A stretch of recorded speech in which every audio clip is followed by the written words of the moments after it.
Guys, John, Paul, nice to meet you. Yeah, nice to meet you too. Thanks for taking the time out to come and chat to us. Hi, mate. Yeah, where are you both? Glasgow, just outside of Glasgow, basically. Yeah, just outside. I'm in a little kind of seaside town outside, and John's a little bit closer in a place called Paisley.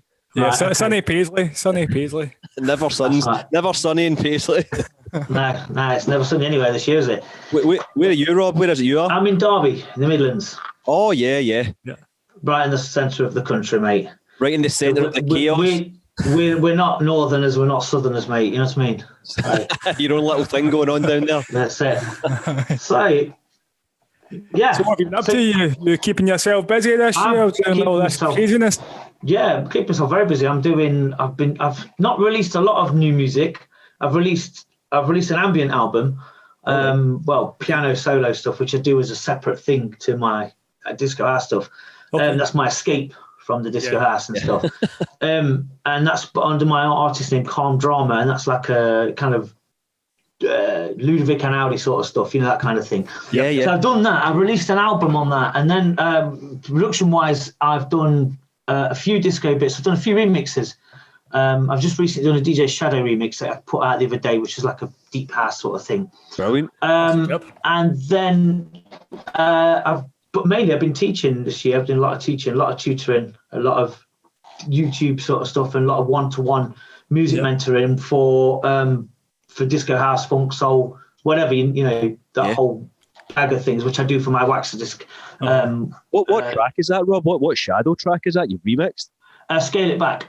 Oh, yeah. It came out about 7-8 years ago, and it's I've turned it into a piano-y, like a moody piano house track. It's a bit pop, but I'll send you the link. But I just put that out the other day. I've been tweaking with that, and I've not done anything like, I can't think. I've done a few bits up until June, July, and then I've just focused on teaching. And with the guy that you interviewed the other day, Boogie Tracks. He's the guy that put me onto you. I've just that's when you got in touch, and that's all I've been doing is I've been tutoring people and making courses and passing on my knowledge of house production from over the last 23 years I've been wrecking records. So what made you take that step into the tutoring side of it and the mentoring side of it? That's about 8 years ago, really. I remember getting hold of I can't remember what it was. I got hold of Ableton about 9 years ago. Right. And it really, I had it before that. I had like Ableton 1 and 2, but made getting me years ago. And I was like, this is crap, get rid of it. I prefer Cakewalk and Cubase, you know. And I didn't like this new structure of session view and all that. And the screens were tiny, and I just hated it. And then eventually I just thought, I'm going to sit down with this. I'm going to have a look at it. Because my mate said you could DJ on it. So I thought, right, I'll have a look. I'll give it the benefit of that. And this was when, you know, late 2000s, when virtual DJing started to become more of a reality. And so I started exploring it, and then I just got into it, and I thought, right, how'd you do that? And then I started finding people doing it on YouTube. So then I thought, I can do this. I could teach people all my skills, all my knowledge of funk and disco and whatnot. And that's what I did. And I just started doing little videos. If you listen to my very first videos, they're formal and, hi, this is Rob. You know, and it's really, I was scared to make a mistake. I was scared to cough. And times I edited out words and arms and ums and all that. And then gradually I just built it, and I've not even pushed it. I've just let it naturally flow. And I'm only up to 7,000 subscribers over 8 years, but they're the right subscribers, you know what I mean? Yeah, I've actually been watching some of your tutorials on there, and they're really well put together. You know, they're not too long, and they give you just the right amount of information and enough to kind of play about with. Have you learned something from it? Yeah, definitely. That was pretty awesome. I was looking through the ones you brought back out in 2016. So you kind of put, I think it was 5 together in one course. Disco House. So it's all about the looping and all that. Re-edits. Yeah, so I was working through that as well. Yeah, it was really good. Enjoyed it. Thank you. But yeah, that's the whole point. Is I don't want to be some kind of YouTube personality that does all this wacky stuff, and that's not me. Do you know what I mean? I'm an old school DJ, I'm an old school producer. Let's just deal with the facts that you want to make a track like this is how you do it. You know, it's not, let's cut the showing off and the showboating and all that. And that's just not me.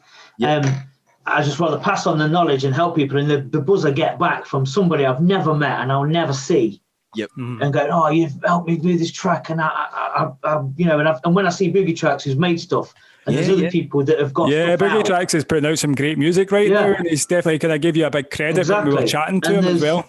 And there's a few other guys out there that have done stuff, and they've come back to me and said, if it wasn't for you, I wouldn't be releasing stuff. And that in itself is the reward, you know, not.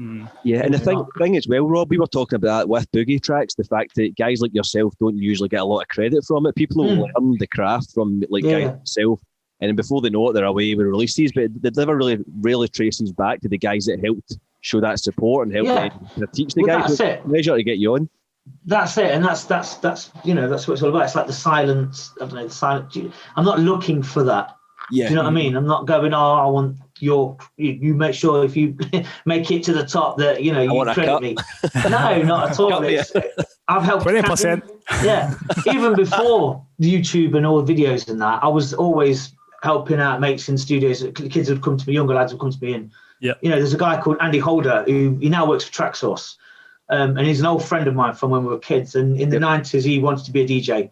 And he came to my studio. I had a big studio, not big, I say, a proper functioning studio. And he came to me and wanted to make tracks on the sulfuric vibe and all that sort of stuff. And he ended up getting signed to Sulfuric, you know, in America on vinyl. This was back in 2000 and 2001. Okay.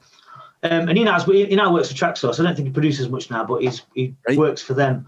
So, yeah, I've always helped people achieve, you know, I always used to give loads of local lads resident warm-up slots and things like that for nights I put on, and it's always stemmed from there, really. It's always stemmed from there. It's always about pass the knowledge on, don't hold things, you know. It's very good value, your courses as well. I was having a look on your website at waxadiscblogspot.com, and there's when you're not just kind of doing one course, when you're breaking it down into like 5 separate sections and things as well. It covers quite a lot of content. It's really, really good the way you kind of put that together.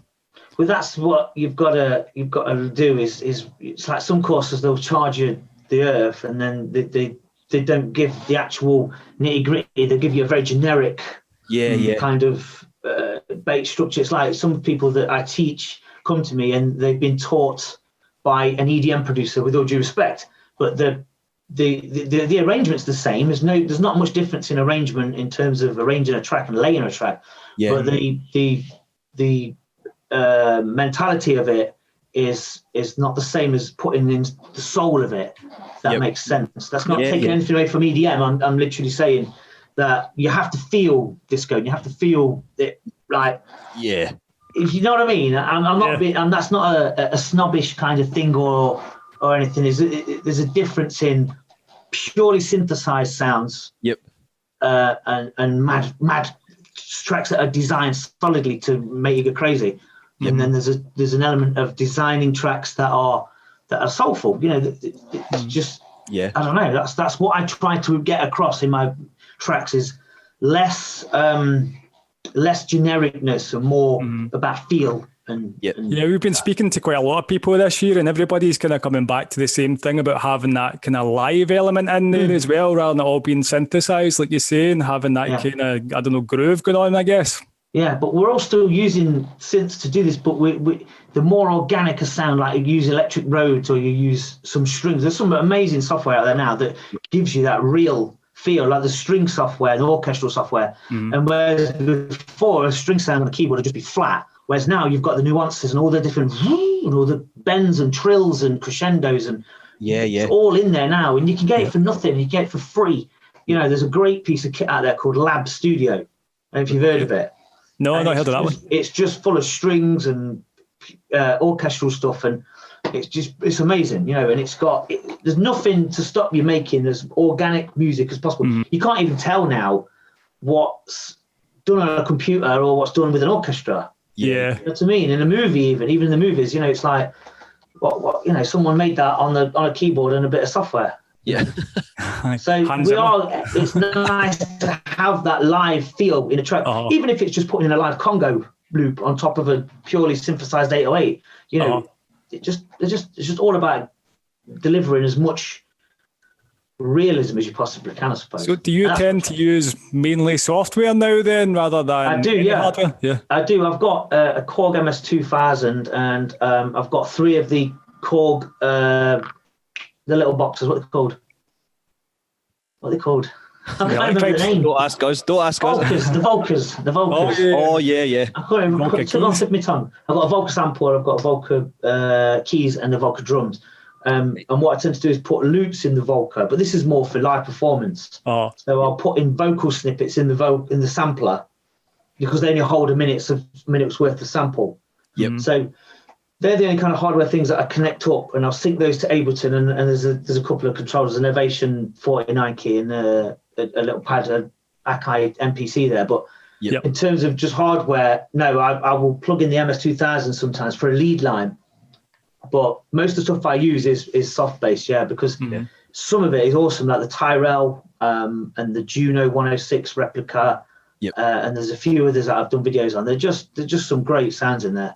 Yeah. I was going to ask for a bit of advice, actually. So I've been trying to find like a decent controller to control VSTs as well. So generally you can get things that will control the bits and pieces in Ableton, but to get something that really has good control over a VST seems to be a bit more difficult. Is there anything you would recommend for that?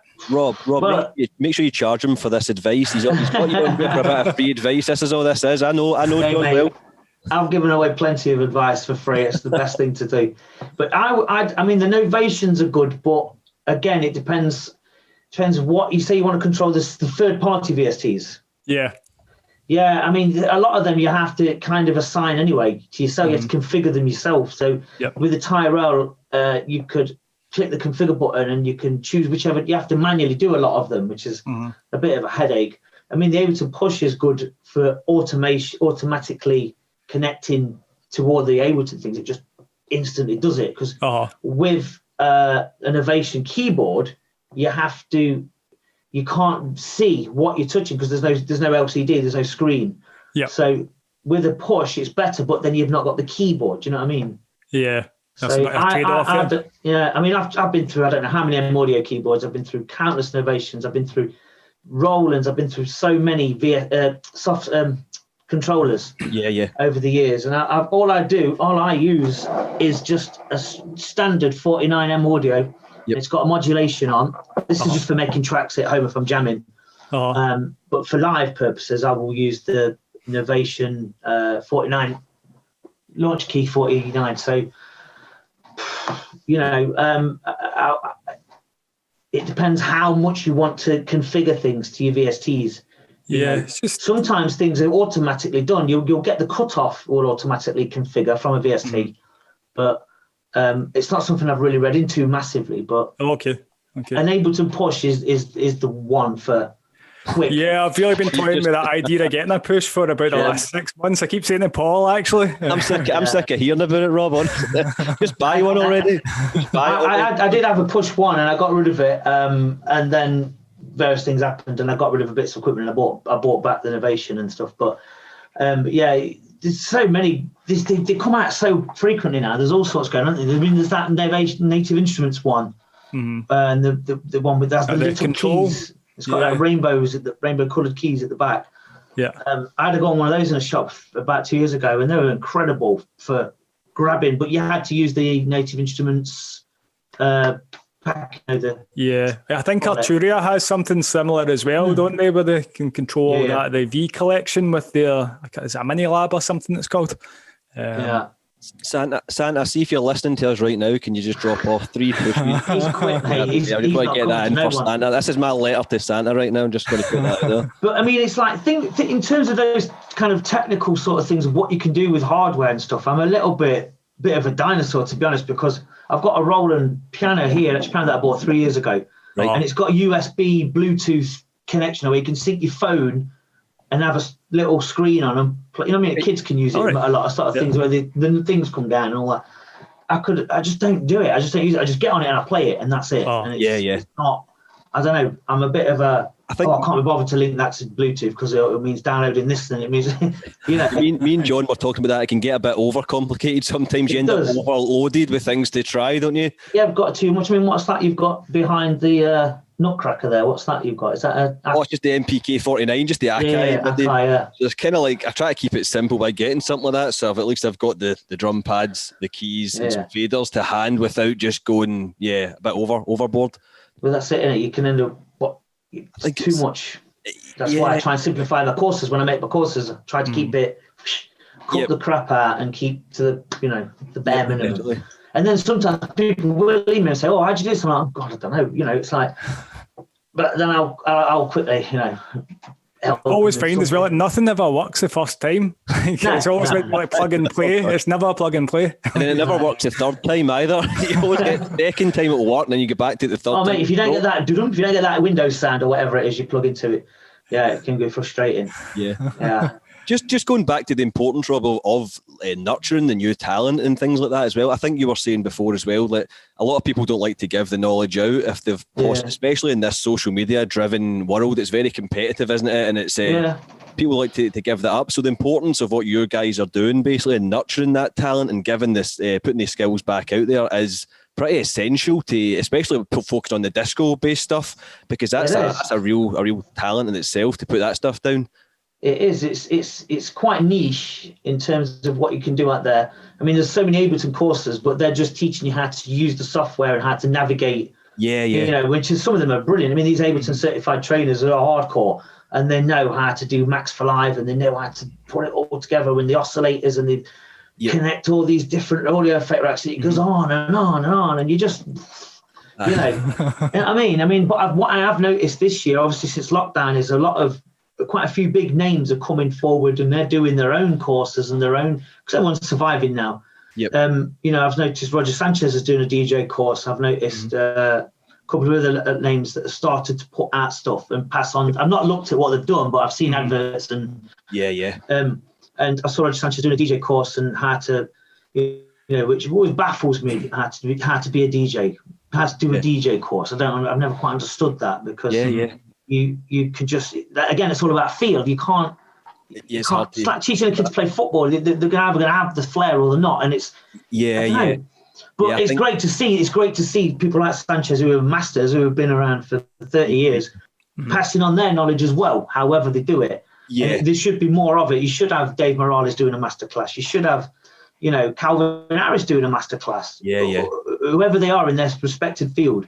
It should be that, and it's not as dark secret. It's not hidden. It's not black magic. You know what I mean? Very accessible now as well, isn't it? I mean, John talked about a lot how accessible it is to get a controller now, whereas before, to get yourself a set of decent decks, you were throwing quite a bit of money out, weren't you?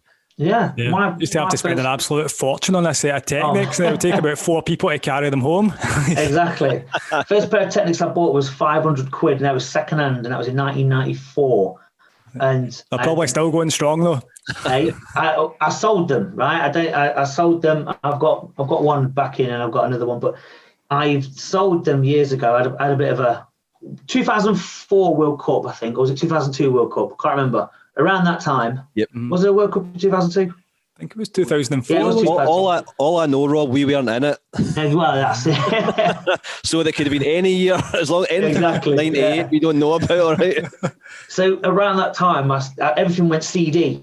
Everything started going pure CD and Pioneer CDJs. And I just thought, I've got all these records, I thought, I'm selling them. I don't need them anymore. I've recorded them to thingy. So I got rid of my decks, blah, blah, blah. And then I really regretted it. But it took me years, it took me ages to get the money to save to buy them originally. But now you can get anything, anytime. I mean, there's no software, it's all free. And I'm not talking about people downloading Nookie software. I'm talking about you can get Cakewalk for free. You can get Studio One for free. You can get all the plugins for free. You can get samples for free. Everything is accessible. And it's there. Even DJ software, Virtual DJ, I think there's a free version of that. There's no excuse now, it's one of the controllers as well. You can get one for like less than £200 now. That's actually got more capability than what you had back then with Technics and stuff. Exactly. You get these DJ controllers. I mean, the new more basic entry level ones are just as good. If you've got a fast enough laptop, you can scratch like bloody DMC on them. Do you know what I mean? Yeah. So it's great to see, because there was a period in the 90s where every kid wanted decks. And then every kid wanted guitars when Oasis came out, and then every kid wanted decks again, and then every kid wanted a guitar. And now these days, I don't know, I don't see or hear any new rock and roll bands. Quite rare, much rare. You know what I mean? Yeah, I think that's because everybody's at home live streaming DJs. Yeah, but I mean, over the last few years, it still seems to be the emphasis is on DJ, and every advert you see is a DJ, or there's a record being put on a deck, or you know. I think that's the kind of prevalence of the EDM culture as well, isn't it? It's really kind of pushed that forwards. So so it's, as I say, it's great to see. I mean, back in the 90s, club culture was snubbed. It was frowned upon, and now it's celebrated because you can hear this music in coffee shops, and you can hear this music when you go to Asda. Whereas before you had to go and underground to hear it, or to a club. And it's so accessible now. Everything is so mainstream and overground, and that's good. But at the same time, it creates. I was going to say that as well, Rob. It kind of devalues it a little bit as well. Me and don't talk about that sometimes. But what do you think of like the value of music now compared to the guys that put the effort in and got the hardware and sat with a guitar for 10 years and wrote that riff? You know what I mean? Exactly. I mean, I don't know. I mean, the value of everything has come down. Even the movie industry is devalued now. And everything is, the high street is dead. So therefore, you used to go out and you had to go and hunt for your records. You'd have to go and hunt for a second-hand drum machine, or you know what I mean. Yep. Now you can just go on eBay, or you can just go on Discogs, or you can just go. And Amazon Prime next day delivery. It's there in 5 hours, and nothing has that excitement to. And maybe it does for a 20-year-old, an 18-year-old kid.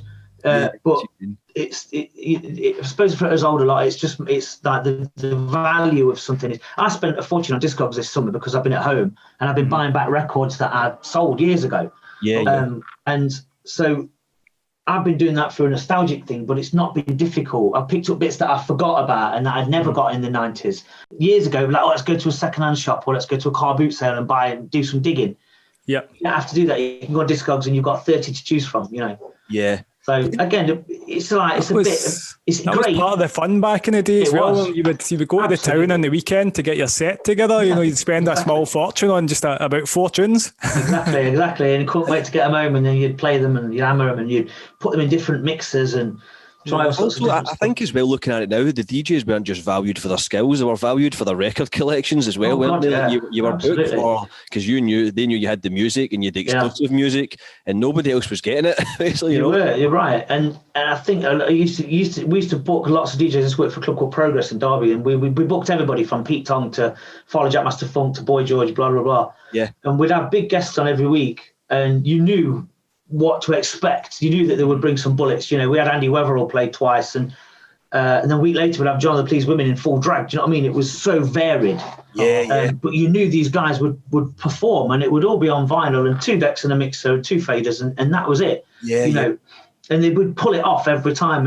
And now, like you say, there's so much availability of stuff. You can't keep up with every genre, even your own. There's so many new disco artists I'm hearing about. Some lad I'm teaching in LA at the minute, he's a young 19-year-old lad, and he's showing me this, like, all this Japanese orientated disco house stuff. Right. Okay. And it's incredible. It's like, I can't remember the name of the artist now, but he sent it me the other day, and I was like, wow, it's really. Is this a guy that you're teaching, or did you say? Yeah, lad I'm teaching, and he's showing me the music is influenced by it. It's all this really cool, cut up, filtered disco house, but it's coming from the East, and it's... Okay, so have they kind of got their own thing happening out there with that as well? This is what I mean, he shows me Spotify playlist and sent me the stuff, and I was like, okay, really good stuff. It's like really Daft Punky, but really more poppy and more, I don't know, a little bit more commercial sounding, but it's on that Daft Punk vibe, if you know what I mean, that kind of Discovery sort of vibe that they did. And that's what he's learning. He's looking to learn to make, is it, Rob? It's funny to think someone from America is looking to make Japanese disco off of a British guy. It's like, it's kind of just showing me the influences of the stuff. He likes the sound of this and he likes that. And I say, okay, well, this is that technique, and it's a filtered technique, or it's a chopping up of a sample technique. But it's you never stop learning. That's the thing. And you guys yourself, you'll be doing your DJing and you're buying records or whatever you do. You never stop. Yeah, it's interesting though. It's quite difficult to have that exclusivity with tracks and tunes nowadays, because it's available to everybody now across pretty much all the platforms. So the only way that you can really have something that's unique is to make your own now, to actually learn how to make music and put it out there and play it. There's a lot of, I have a lot of a problem with releasing re-edits now. Like 4 or 5 years ago, me, Fingerman, 80s Child, were releasing lots of stuff. And I was quite in on that edit scene for a bit. Yep. And I kind of got a bit fed up with it. I've not released one, I don't think, since last year, but it was, everything had been sampled, everything had been rinsed. Yep. And it was getting to the point where I thought, I'll tell you what I'm going to do. I'm going to release an original record and pretend it's been edited and see if anyone notices. You know what I mean? Because there's so much stuff coming out, and it was all been done before. It's another Lillette Holloway track, it's another Salsoul record, it's another sheet record. So but yeah, like I say, making your own stuff is the way forward now, but still with one foot in the past. And it's no wrong with taking samples. It's great to take samples, but they're getting harder and harder and harder to find something unique. I think that was something that you've done quite well in one of your courses as well, is you're taking those samples out, but you're rearranging them and chopping them up and stuff. So you are kind of making something that is unique, but using a sample at the same time, you know? Absolutely, yeah. It's about not just copying and pasting the main hooks of a song and re-looping them. It's about finding something. That's the beauty of Ableton. You can loop any part of a track and speed it up to any speed you want. So you could take a 105 BPM sort of boogie funk record and get it to 120 and it won't sound ridiculous, and stick a beat on it, and you soon stick a sidechain on it, and you've got a track that sounds like Alan Breaks has done it, you know what I mean, or something. It's that's the beauty, that's the pace of Ableton. Whereas before, 25 years ago, you get a record, sample it, put it in the sampler, chop it up, edit it, put the MIDI in, and it would take you an hour just to do one loop, you know what I mean? Do you know what's interesting as well, Rob, looking at it now, you were talking about the value of edits and stuff, and you were getting fed up. What we seem to find now is it's not even slight edits or loops or recreation. Sometimes it's just outright layering copied pieces of the music on top of the track and then selling it, which is, I find, absolutely mind-blowing, but it seems to be quite accepted throughout the industry at the minute. Not accepted, but it seems to be but it's become commonplace. Which I've not even looked. I mean, I've not looked at I'll be honest, I've not looked at the Juno charts or Beatport charts or tracks. I will if I release something, I'll have a look, obviously, but because if I'm going to make something today, I want to have a listen to what's cracking off, because if I go 6 months without making something, I want to know what else is going to, and a lot of the time I'll make something and I'll listen and I go, nothing's changed here. You know, it's like trance music is the same thing. Trance music is still using those same euphoric sounds from 20 years ago. And it's still the same thing. But then again, classical is still the same from 300 years ago. That means how much more further can we go before we recycle again and we start again at the very beginning? Definitely. And we're sampling James Brown again, and then we're going through, you know, we're getting a lot of edits now of house tracks, you know, as well. Like people are re-editing acid house stuff because they've ran out of disco and boogie, you know what I mean? But I think what it is I think you get a group of kids that come along, a new generation come along, they've not heard the sheet records and they've never heard the Salsoul, and it's fun and new to them. And you get inspired by it as well. And they're timeless records, so they jump on that. And just like I did, I was sampling disco records in the mid to late 90s when I started. But prior to that, Follow Jack Mr. Funk had done it 10 years before I had, and Dave Morales had done it. And do you know what I mean? It's so just what kind of inspires you these days then to make a track? What inspires me, it comes and goes, mate. It comes and goes because I will, as I say, I've made an ambient album recently, just to detach from all of that, because I was teaching that. I wanted something totally alien to that. But inspiration, it will just come literally from out of nowhere. It will be, I will just probably pick a record out of my rack and I'll play it, and then I go, all right, and I want to make something. And then you can't put a time on inspiration. It'll be something like a riff. I'll play a riff on the keyboard with a Rhodes, and then I'll get a funky lead line, and then I'll be off, or I'll just sack it off. You know what I mean? It's just, you can just feel if it's going somewhere or not. You know, don't you, within 10, 15 minutes. I mean, I've sat there before and spent 3 hours on a loop just noodling away and not even arrange the track. And then I forget all about it, and then I find it 6 months later on my hard drive, and oh yeah, I remember that. And I called it track 16. You know, it's like, how many tracks have you got that just said version 5, version 8, you know? Sometimes you just sit there for like 3 or 4 hours working on like a loop, like a 2-bar loop, and then just go, not into this anymore. Exactly. 3 hours gone. Exactly. And then you never end up making it. I mean, how many tracks have never been made, you know, that are in loops across the world? Must be, Yes, millions of them. Sat on hard drives. There'll be some bullets, there's some absolute corkers out there that are not getting on, because a lot of people that are, as well, that I teach, they haven't got the confidence, and I'm like, I want to bring that confidence out of them. I don't think I can arrange, and I'm like, well, yes, you can. You just got to do it. And this job, this profession is, you just got to do it. You can't be afraid to be too perfect. I've made some real crap in my time, and I'll be honest about that. And I put stuff out, and a year later I've gone, God, did I really EQ that kick drum like that? Did I really? Do you know what I mean? Because a piece of music is an unfinished piece of art. It's not. You could meddle with it forever and ever, and you could mix it for hours until you just drowned in kick drums, and you know. So you just got to just. One of the things that I find quite frustrating if I'm not messing about with tracks is that you can hear where you want it to go inside your head, but actually getting that across. I know. Onto the computer and out the speakers is a different thing, and that can be frustrating in itself, where you can't quite get it where you want it to be. Absolutely. And I think that boils down to, I get that, and that's kind of imposter syndrome as well, where you think you listen to something and you want it to sound like this artist or that artist, and in your head you start thinking it's got to sound like this, it's got to sound a certain way, and then you're taking away what you want to sound like, or what you should sound like, your natural thing. And that's why I say, make a track, put it out, get it out, and then you know what I mean, because if you overthink stuff, you never release it. And I've been a victim of that countless times throughout the last 20 plus years. I put stuff out on vinyl and I've regretted it a month later. I go, oh God, if I'd EQ'd that better.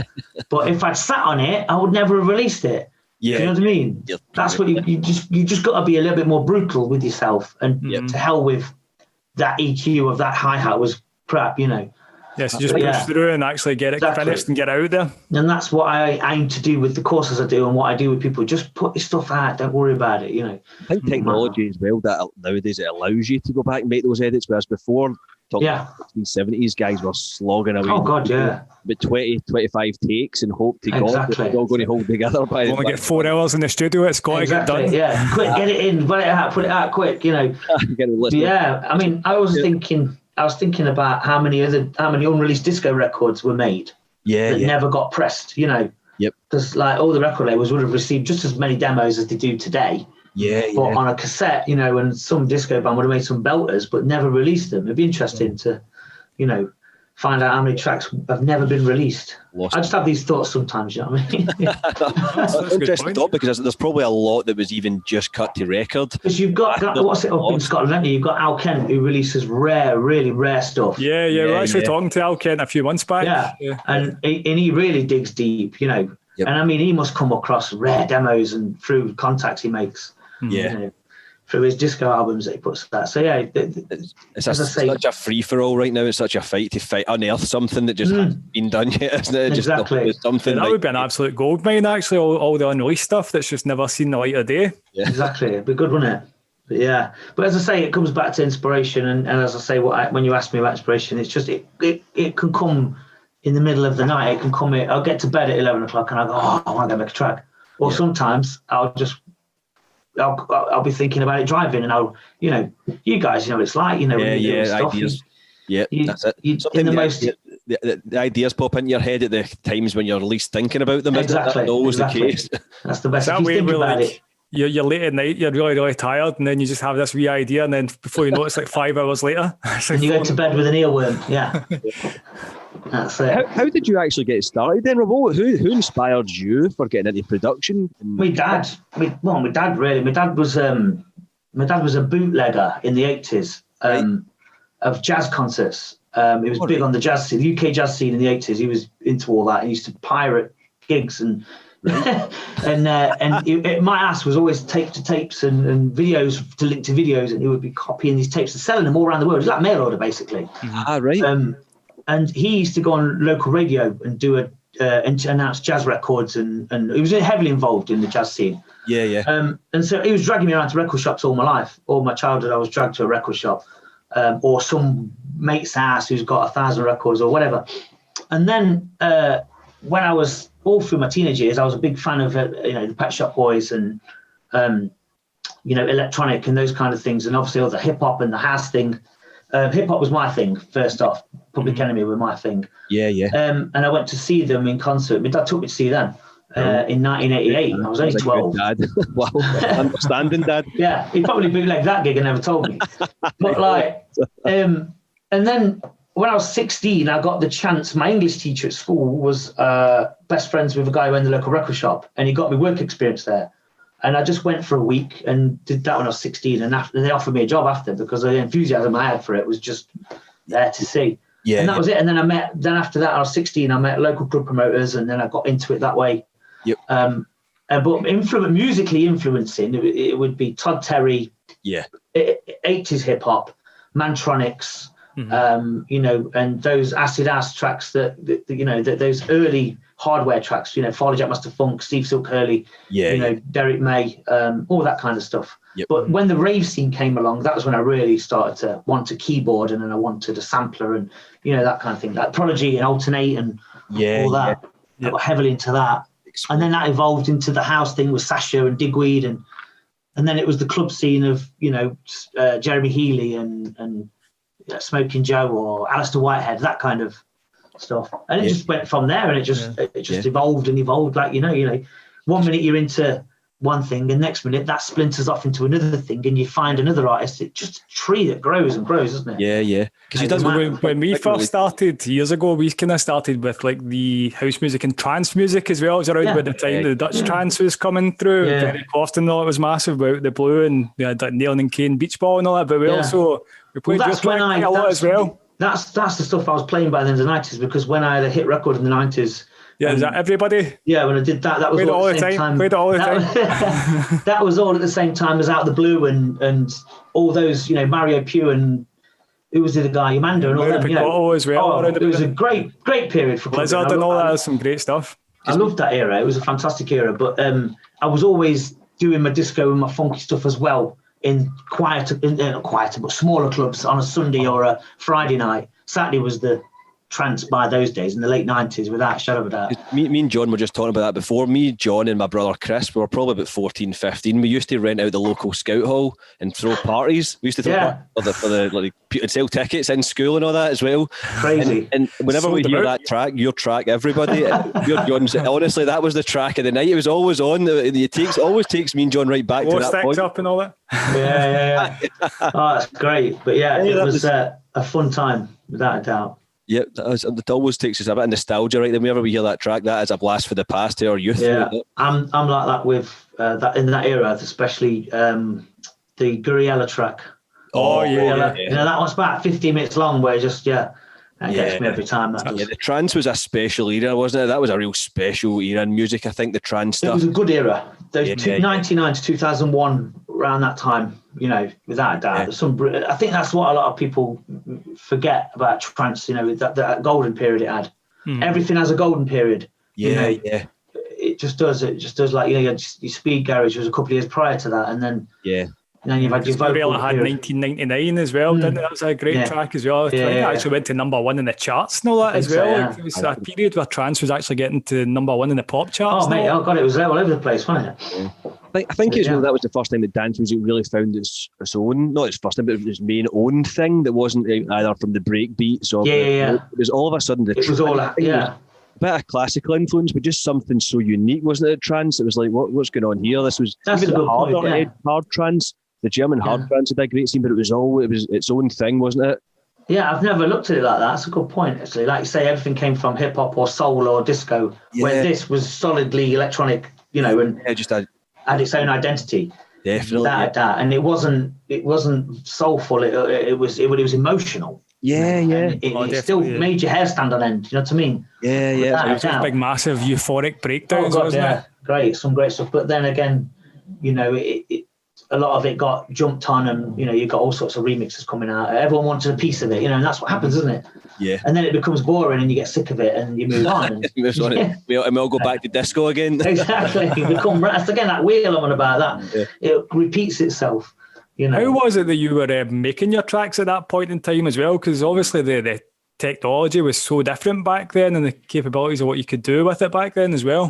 I made that on a Cakewalk, on a cracked copy of Cakewalk on a Windows 98 PC, and it took. Well, we'll edit that bit out. It took about 30-40 minutes to make, and then I lost it, and my hard drive crashed or something, and damn. And I thought, should I do it again? oh, go on then. And I just thought my mate was with me, said, yeah, go and do it again. Yeah. And he pushed me to do it again. And I did it again. And then the next minute, played it. Good thing he was there. I played it at the club, and then Judge Jules was on after me, sorry. I was warming up for him, and I played it on CD, and he's like, get me this. And then we pressed up 10 copies, and a week later it was on Radio 1, just like that. It just went like that. Just timing, I think. If I tried to do that again, that would never happen. And I did try to do that again, and it just went pear-shaped, and it became a chore. And that's when I lost interest in that whole trance era, do you know what I mean? Because the label I was signed to were wanting me to be a hit maker on the spot, and you can't produce hits. Was that Manifesto? Was it Manifesto? That's right, yeah, Manifesto, yeah. Yeah, because they were massive back then. And they had a great roster. They had Josh Wynn, they had Dave Morales, they had what they call Space Brothers. They had some brilliant roster. You know. I always remember the artwork of Manifesto as well. It was always almost like a kind of tiger skin type thing. Yeah. It's surprising that they didn't keep going, to be honest, you know, like Defected Lab or whatever. Mm-hmm. Because they've got such a great catalogue. But that was a great time, yeah. Another good era that was. Well, me and John were talking about that as well. I think the value in music was really good back then as well. Pressing those records. I mean, how many records were Positiva and those labels shifting at that time? Oh, God, there was a good generation of income back then. Again, comparing it to now, with the digital era. But my God, it was probably the peak time for selling dance music, wasn't it? Yeah, absolutely. I think you could make a living on pressing individual you could make a living being an independent artist quite easily. Yeah. Do you know what I mean? Without the support of, there was no social media, but without the support of a major label, you could press up a few thousand vinyls every other month and DJ and off the back of it, and you know. But yeah, the quality, the amount of good stuff that come out, you know, it was exciting. Because I used to work in a record shop, and every day was Christmas, and you didn't know what was coming out until it arrived. You know, there was no videos prior to it coming out. You know, nowadays a song comes out and the video's on YouTube, and that is the product. Yeah. You know what I mean? It's like, I don't know, I'm just talking in terms of commercial music, so to speak, but in those days you get the promo, and then you get the white label, and there'd be a mystery about a track, and the hype would be built. It's already in your face before you even know it's out. And nowadays, and it's like, oh, that's that tune. And you turn the radio and you hear it, you put it onto your Facebook, it's got an ad coming on. Before you know it, it's like you're sick of the sound of it by the end of the day. Exactly. What's that famous saying that he says, music is the only product you consume before purchasing? You know, and it's true, isn't it? It's just rammed down your throat. You don't have to buy it anymore, but someone's got to pay for it. Yeah. Someone's paying for this. How are they making money out of this? Yeah, it's crazy. But yeah. We could talk music to you all day, I think, couldn't we? I think so too, mate. I think so too. But yeah, I'm really enjoying it. What kind of advice would you give to people who are maybe starting out with producing music right now and are wanting to maybe learn more about it? Sign up for one of my courses. No, I'm joking. As I say, just get a piece of software. Just find the sound you like. Just don't take on too much. If you're watching a tutorial, if you want to learn how to play good keys, just learn keys. You know what I mean? Yep. Yeah. And then, but in terms of production, just get. I mean, Ableton Light is free now. You can get that for free from Splice, and download a free copy of that forever. Yeah. You know, you can get all the software, but don't take on too much. Just get your favorite records, get your 2 or 3 favorite records that you absolutely adore, and try and replicate them in some way. Try and sound like them, use them as references until you develop your own style. Do you know what I mean? Around that, you know, I based all my music on in the old days on Todd Terry, you know, and that raw sampling, a beat and a sample and a bass line, and that's it. Yeah. And I stuck to that formula for years, and I still kind of have that now. It's like just find what makes you tick. You know what I mean? Don't go, oh, I'm into tech house this week because it's the big thing, you know, or I want to make what's his name, tracks like Calvin Harris or whatever. Just because by the time you've made something and put it out, that's moved on. Yeah. You know what I mean? So you need to just stick with your guns and just stick through it and go, right, I like this disco house artist, I'm going to sound like him. And then by that time you've mastered him, you develop your own style around that. So just go with what you makes you feel good. You know what I mean? You guys know, man. You know, you're not going to go out and DJ a load of obscure techno, are you? Because it's not in your soul, is it? It's not what you do. Yeah. There are guys out there that love that stuff, and you know, it's about finding what you love in it. Yep. You know, we should respect all forms of dance music. You know, there's a lot of hatred in the community of, you know, there's a lot of bad blood. I just don't want to be, you know, it's like, I don't like heavy metal, but I fully respect it. Yeah, To me, as a form, and it's someone out there loves it, and that's what, you know, that's what I like to get people. Yeah, it's like Paul loves rave music, like old school hardcore rave, and I really don't like it at all. But I respect that he likes it. Yeah. I mean, you know, it's like, but you see about. I mean, it was big up in Scotland, wasn't it? You know, back in the 90s. That real fast. There was what's the DJ guy? What was the guy, big DJ up there? It was always like ultrasonic and all that. It was more like a lot of live bands with the hardcore techno stuff. A lot of live. Scott Brown, you're thinking of maybe? I can't remember his name, but he had a residency in Ibiza at some point in the mid 90s. He was a famous DJ, had an unusual name, but I watched a documentary on him recently on BBC. Right. But yeah, the rave scene, you know, the happy hardcore scene, the whatever you want to call it. Yeah, yeah. Know, we have to respect every single one of it because we're all part of the same band, you know. Yeah, that's it. It all traces back to the roots, I think, doesn't it? It all traces back to disco, and it all traces back to funk and Kraftwerk and all that. You know what I mean? And it's just talking about, you were saying there as well, Rob, for people to sign up to the courses and stuff, and I know I'll give you time to plug it again, basically. But where can guys get involved then? Where do they go to get involved in your courses? Just go to waxadisc.com or go to YouTube and just type in Waxadisc Music, and it comes up on there. And all my free videos and all my free courses are on there. And on waxadisc.com, there is I do personal one-to-one mentoring, and I also offer the courses to buy outright as well. Right. So you can buy a pre-made course for disco or techno or house or deep house or funk or whatever. There's a whole vast array of genres that I teach. Brilliant. But yeah, you could just go on there. Brilliant. I would highly recommend getting involved in those as well, because I say I've worked through a few of the courses and I picked up a good few things on it, and quite quickly as well. So definitely. And you've got 24-hour not 24-hour, but you've got customer support as well. So if you have a problem, you know, and you bought a course 6 months ago, I'll still help you with it. You know what I mean? It's not, you know. I'll be sending you an email at 3 o'clock in the morning. I ain't gonna answer it, mate. As long as he's sending them to you now, Rob, he's not sending them to me, and I'm happy. That's no problem. That's great. But thanks a lot for taking time out. Honestly, I've enjoyed it. It's been brilliant. Nice to meet you guys, and we'll keep in touch and send me the links, and I'll put them on my media and do all the brilliant. Whatever you need me to do, and we'll go from there. Hopefully, in the new year, things will open up and positive times. Life will try and find some sort of normality again. Who knows? Hopefully, fingers crossed. Good chatting to you. Thanks for taking you, John. Thank you, Paul. Appreciate that, guys. Take care, Rob. We'll speak to you soon. Take care, lads. See you soon. Bye.